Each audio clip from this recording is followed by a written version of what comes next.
Hello students, welcome to missile classes. और मैं आज आपके सामने लेकर आया हूं इंग्लिश कोर का जो मॉडल पेपर जारी किया गया था जैकबोर्ड के माध्यम से, उनका लेके आया हूं वीडियो नंबर 3।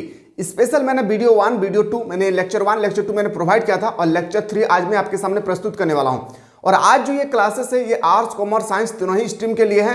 साथ ही साथ आप लोगों का सबसे बड़ी दिक्कत है आज ये होने वाला है कि जैकबोर्ड ने जो आप लोग एग्जाम पैटर्न चेंज किया है इसके रिगार्डिंग अभी तक याद रखिएगा, लगभग मान के चलिए 2015 या 14 में इस तरह से एग्जाम हुआ था इंग्लिश कोर का, और इसके बाद डायरेक्ट 2024 में हो रहा है। मतलब मान के चलिए लगभग अप्रोक्सीमेशन 8 से 9 साल के बाद इस तरह से आपके पेपर में क्वेश्चन पूछे गए हैं। कोशिश करूंगा क्योंकि आप लोगों का ना आज जो ये क्लासेस है बहुत इंपॉर्टेंट है। शायद ही आप लोग इस तरह से क्लास देखे होंगे या इस तरह से क्वेश्चन देखे होंगे। मैं एक बात बता दूं, आप लोगों का जो सबसे इंपॉर्टेंट बात यह है ना कि आप लोगों का कॉपी किया जा रहा है। याद रखिएगा, जो बोर्ड है ना मेरे प्यारे सीबीएसई, उनका कॉपी किए जा रहे हैं। तो लेक्चर नंबर ये 3 और एक लेक्चर सिर्फ आने वाला है जो आप लोगों का फुल एंड फाइनल आप लोगों को क्वेश्चन से होगी, यानी आपका बुक से रिलेटेड जितना भी क्वेश्चन है मैं आप लोगों को अगला वीडियो में प्रोवाइड करने की कोशिश करूंगा। और आप लोगों के पास अगर समय नहीं है इस वीडियो को ना देखें, अगर समय है तभी देखिएगा, क्योंकि ये आप लोगों का एग्जाम जो पैटर्न चेंज हुआ है इसके रिगार्डिंग आप लोगों का इस तरह से आपका पैसेज आएगी और इस पैसेज को देखकर आपको शॉर्ट क्वेश्चन नहीं, लगभग मान के चलिए 100 वर्ड में आपको उनका आंसर लिखना है। सर ऐसे क्यों कर रहे हैं? क्योंकि आपको 3 मार्क्स मिलेगी। कितने मार्क्स? 3 मार्क्स मिलेगी, तो आपको कम से कम अच्छी तरह से लिखना होगा। ये कौन क्वेश्चन के बारे में मैं बात कर रहा हूं, तो थोड़ा सा आप लोग देख सकते हैं, मैं जूम कर दे रहा हूं। जूम होने के ऑप्शन है, चलिए देखते हैं, जूम कर देता हूं मेरा। देखिए यहाँ पे जो क्वेश्चन है ना आपका, ये पैसेज था, ये जो पैसेज देख पा रहे हैं ये पैसेज मैं आपके सामने लेकर आया हूं। ये पैसेज देखिए मेरे लाल, यहां से देखिएगा, ये जो पैसेज है बहुत इंपॉर्टेंट पैसेज है। एक एक क्वेश्चन को यहाँ पे आप लोग बेहतरीन तरीके से देखिएगा। ये पैसेज है आप लोगों का, और पैसेज के बाद 2 क्वेश्चन दिए गए हैं। देखिए लिखे, on the basis of your reading of the above passage make a note on it, you may use heading, सब हेडिंग एंड एब्रिविएशन आपको देना है। फिर उसी पैसेज से रिलेटेड आपको एक समरी लिखना है जिसे हम लोग हिंदी में सारांश कहते हैं। Right A summary of the above passage in about 80 word. इतना आपको लिखना होगा, तब जाके आपको मिलेगा 6 मार्क्स। तो अगर आप 6 मार्क्स चाहते हैं तो जिस तरह से मैं बता रहा हूं सिर्फ उसी तरह से आपको ध्यान देना है, बाकी और कोई चीज में आपको ध्यान नहीं देना है। सबसे सिंपल भाषा में समझाने की कोशिश कर रहा हूं। There are a number of reason why we must conserve the world plant and animal. सबसे मेन बात जो है ना आज इस टॉपिक में सबसे मेन कैरेक्टर जो निभाने वाला है वह है वर्ल्ड और याद रखिएगा एनिमल और plant. Plant are inessential for our survival, only they can use the sun energy to make food, so plant are the vital first link in the food chain of which we ourselves from part। अच्छा एक बात सुनिएगा आप लोग, एक बात ध्यान से देखिएगा ना, कि हम लोग बचपन में ऐसा पढ़े हैं कि घास को खाया है, मान लेते हैं सबसे पहले मान लेते हैं कि घास को खाया है, एग्जाम्पल कि कोई भी मान लेते हैं कि छोटा सा कीड़ा होगा, मान लेते हैं कोई कीड़ा, ठीक है, इस कीड़ा को खाया होगा, मान लेते हैं मुर्गी, किसने खाया है? मुर्गी, और इस मुर्गी को खाया होगा मान लेते हैं मनुष्य। क्या हुआ?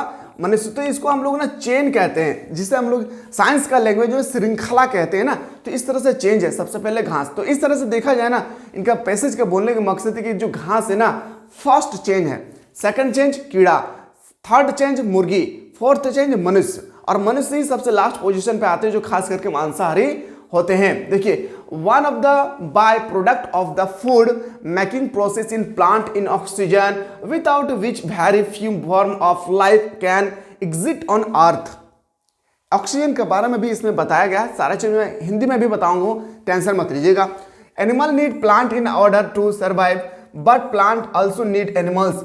All animals and parts are bound together in delicately blend communities of our ecosystem. The removal of just one species can destructively after a whole ecosystem.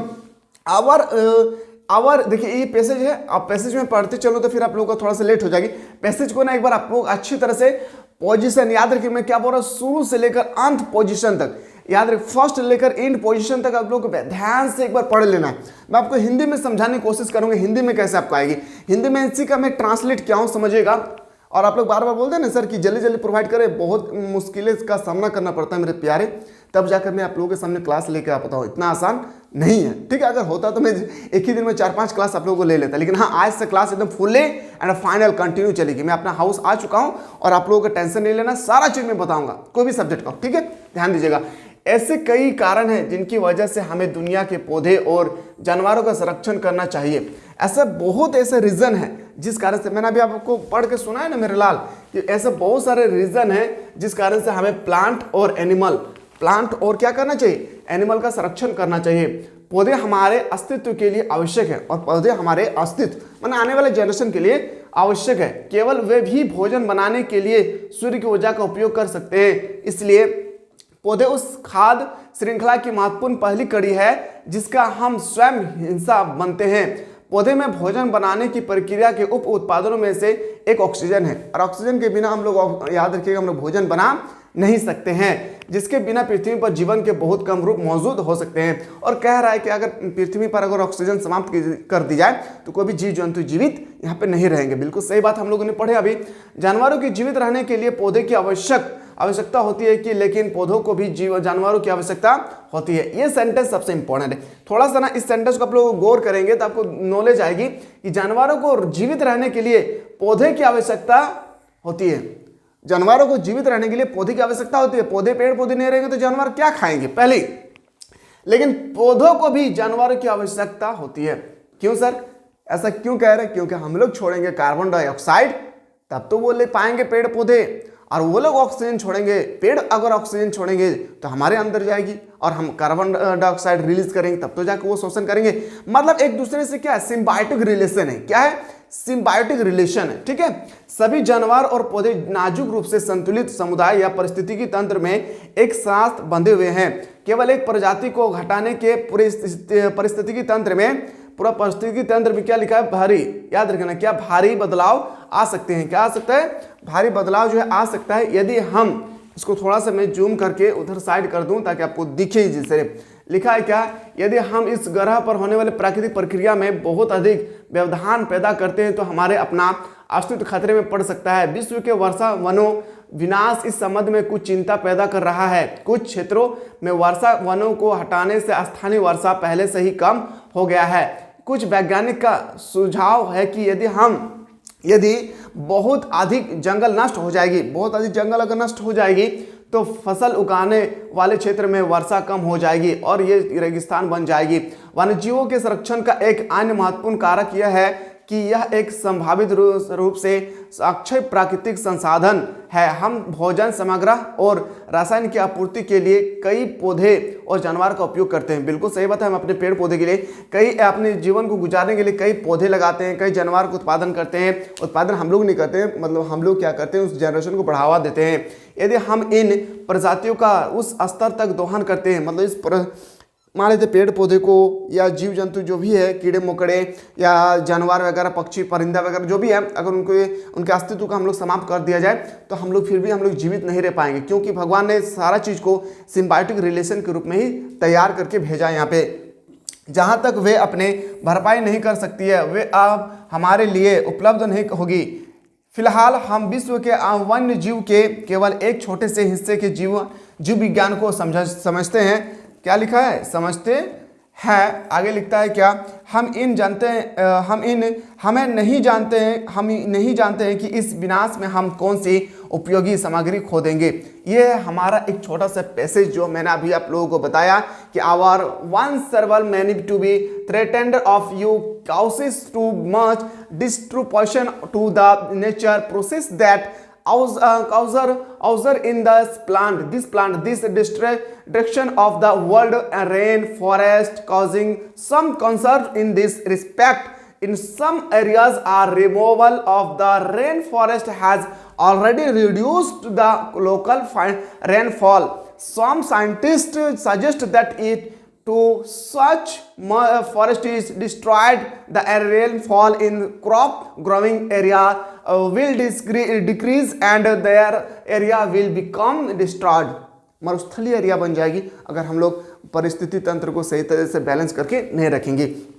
तो एक बार ये पैसेज को एक बार सब अच्छी तरह से पढ़ लीजिएगा, ठीक है। ये पैसेज आप लोगों के लिए न्यू पैसेज है। पहले ज़माने में मतलब 2014 13 में इस तरह से पैसेज पूछा जाता था, लेकिन इस बार रिलीज कर दिया है क्योंकि सीबीएसई बोर्ड में ऐसा पैसेज आता होगा। ठीक है, अगर आपके घर के आसपास कोई है तो एक बार उनसे पूछिएगा।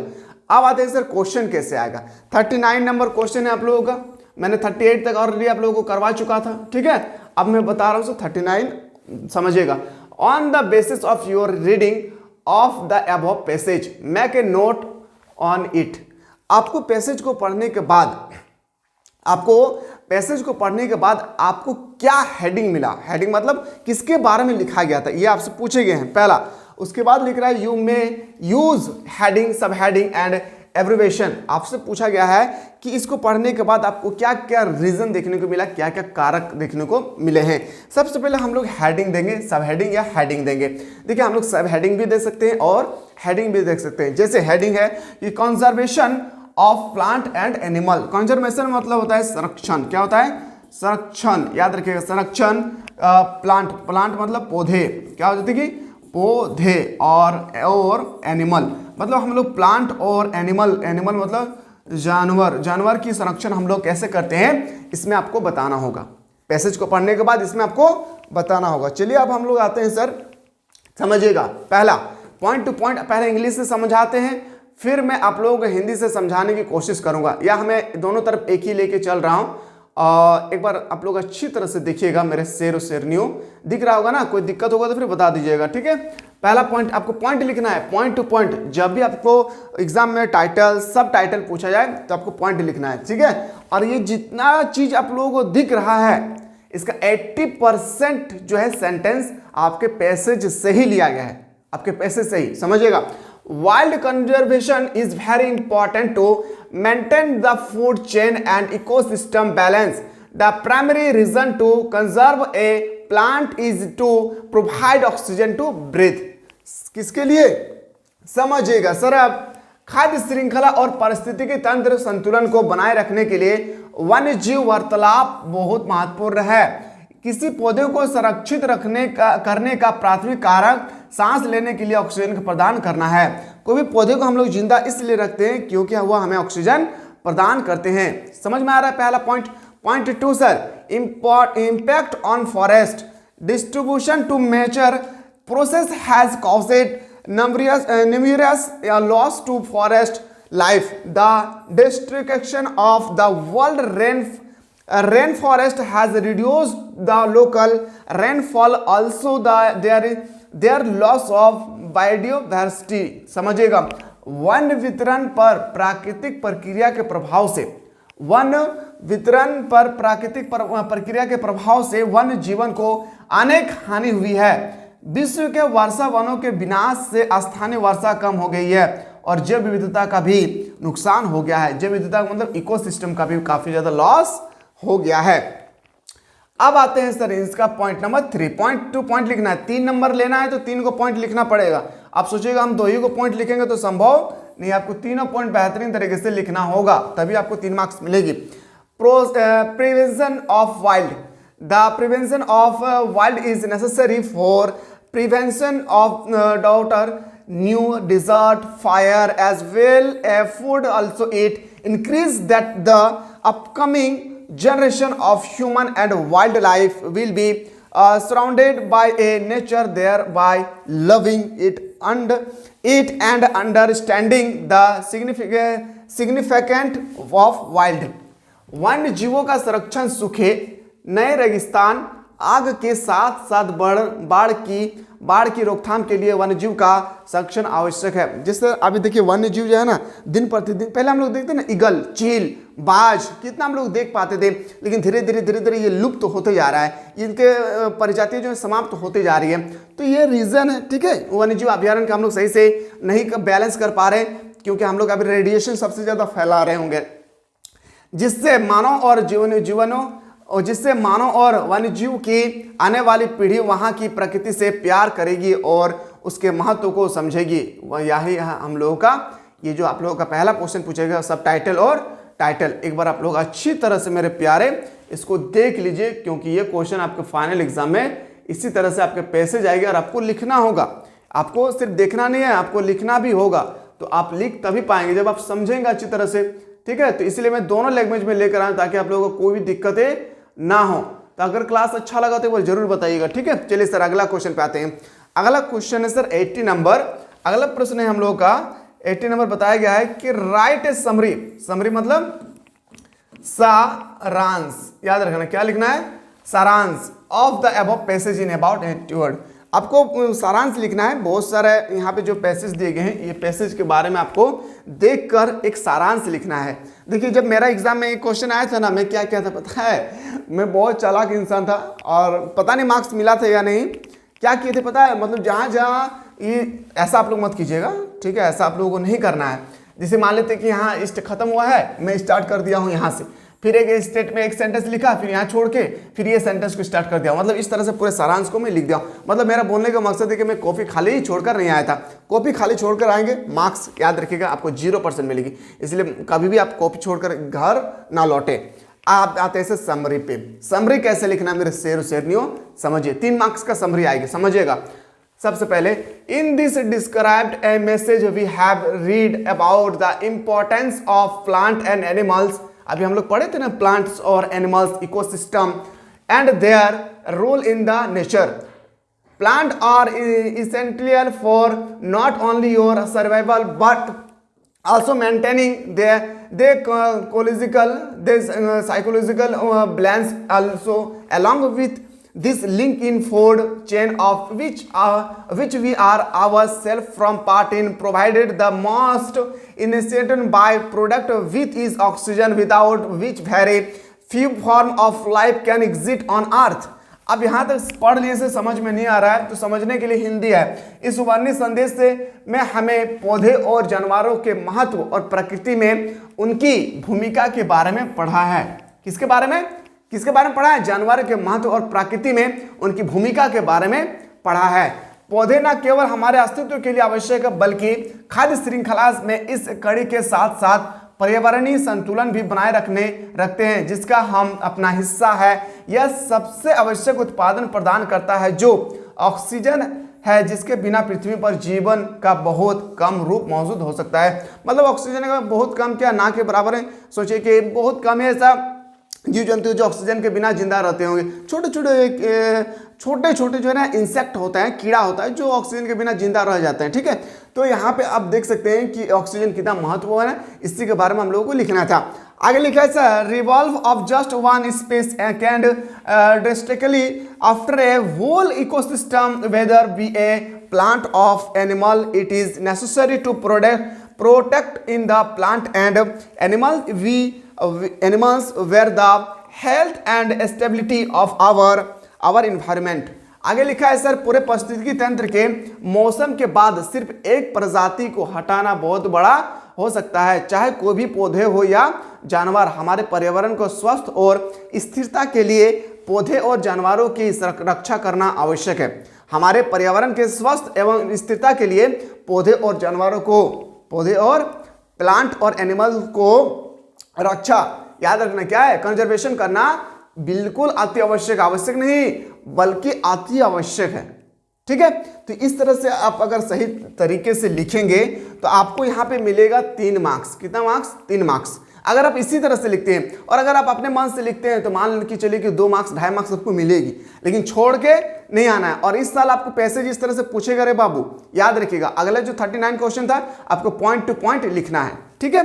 ये था हम लोगों का क्वेश्चन जो मैं बेहतरीन तरीके से अपनी तरफ से मैं बताने की आप लोगों को कोशिश किया हूं, ठीक है। ये हम लोग देखे से लेक्चर नंबर 3 और लेक्चर नंबर 4 अगर आप लोग देखना चाहते हैं तो बताइएगा। ऐसा कोई नहीं बताया होगा, सच बता रहे, बहुत मेहनत करने के बाद। मेरे को भी जरूर नहीं सिर्फ इंग्लिश कोर के बारे में, जो भी सब्जेक्ट में बताता हूँ बहुत मेहनत करने के बाद आप लोगों को प्रोवाइड कर पाता हूँ। तो चलिए आशा करते हैं आप लोगों को बेहतरीन तरीके से समझ में आ गया होगा। मिलते हैं एक नया वीडियो में।